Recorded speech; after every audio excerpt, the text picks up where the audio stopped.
और बीजेपी नेता बाल मुकुंदाचार्य जी इस वक्त मेरे साथ फोन लाइन पर जुड़ रहे हैं। बाल हाँ जी, मुकुंदाचार्य बोल जी, रहा हूँ। स्वागत है आपका। बाबा बाबा, हर कोई स्तब्ध है। हाँ जी, बाबा, हर कोई स्तब्ध है।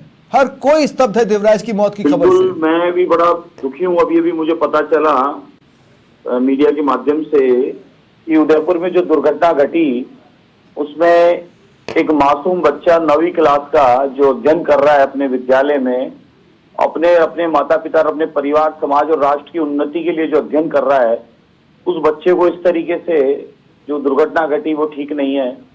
मैं मानता हूं कि छोटे छोटे बच्चे हैं जिनमें भी इस प्रकार का कहां से क्या डाला जा रहा है या कैसे आया, इस पर ध्यान देने की आवश्यकता है, क्योंकि संस्कार विद्यालय से नहीं परिवार से भी आते हैं। तो कहीं परिवार में तो कोई ऐसे गलत संस्कार नहीं है, क्योंकि बच्चे अबोध होते हैं, नींव होती है, नींव पे बिल्डिंग बनती है। अब नींव में भी अगर कहीं कुछ ऐसा हो रहा है, बिल्डिंग कैसे तैयार होगा? अच्छा, तो इसलिए चिंतनीय है। मैं सर्वप्रथम तो जो देवराज जिसका ये दुर्घटना हुई और उस बच्चे की जो उदयपुर में इलाज के होते हुए उसका दुर्घटना मृत्यु हो गई, मैं उसको अपनी श्रद्धा सुमन अर्पित करता हूं और उसके परिवार के साथ मैं सदैव खड़ा रहूंगा, ये पूर्णतः आश्वस्त करता हूं। और आगे भविष्य में ऐसी कोई घटना न घटे उसके लिए ऐसा माहौल बनाना चाहिए, सौहार्दपूर्ण माहौल बनाना चाहिए और बच्चों में सही ज्ञान सही शिक्षा पहुंचे और देश की उन्नति तरक्की में बच्चे काम करें, उसके लिए हम सब मिलकर आगे काम भी करेंगे।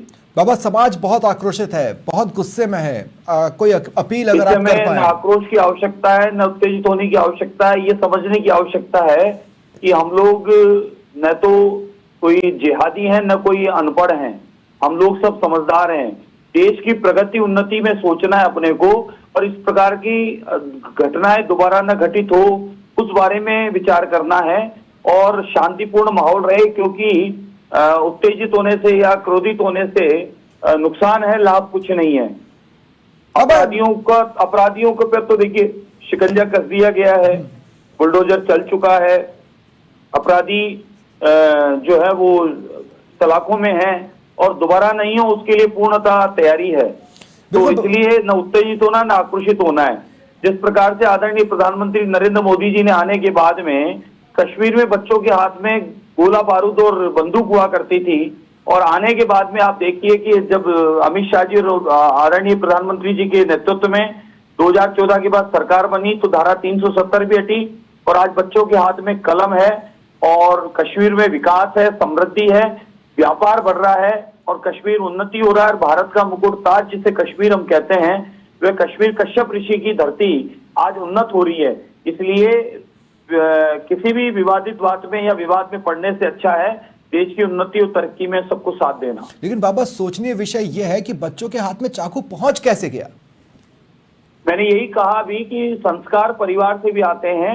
ये ध्यान देने की आवश्यकता है कि कौन लोग हैं जो इस प्रकार का जिहाद हमारे इस सौहार्दपूर्ण वातावरण में डाल रहा है। ये देखिए, बच्चों के हाथ में इस प्रकार के हथियार देने से बांग्लादेश बर्बाद हो चुका है, पाकिस्तान बर्बाद हो चुका है, कश्मीर में भी यही प्रयास किया गया था और अनगिनत कई कंट्रियों में इस प्रकार की स्थितियां बनी है। सीरिया हमारे सामने उदाहरण रहा है और वो देखिए देश बर्बाद हो जाते हैं, खत्म हो जाते हैं और कई पीढ़ियों तक फलित नहीं होते। इसलिए बच्चों में संस्कार की आवश्यकता है और चरित्र अच्छा चरित्र निर्माण उसकी आवश्यकता है, न कि ये इस प्रकार की बातें डालना। तो इसलिए इस पर ध्यान देने की आवश्यकता है। ये बड़ा गंभीर विषय है, चिंता का विषय है। और आज देखिए कि वो बच्चा, एक मासूम बच्चा जो वह भी उसी स्कूल में अध्ययन कर रहा था, साथ बैठते थे, उड़ते थे, साथ खाते थे, खेलते थे, आज छोटी सी बात पे इतनी बड़ी घटना घटना बहुत ही पीड़ादायक है और बहुत ही दुखी है मन। इस बच्चे का इस प्रकार का जो भी हुआ वो अच्छा नहीं हुआ। आगे इसकी पूर्णवती ना हो उसके लिए हम सब मिलकर प्रयास करेंगे और मेरे को उम्मीद है पूर्णतः कि हम लोग इसमें सफल भी होंगे।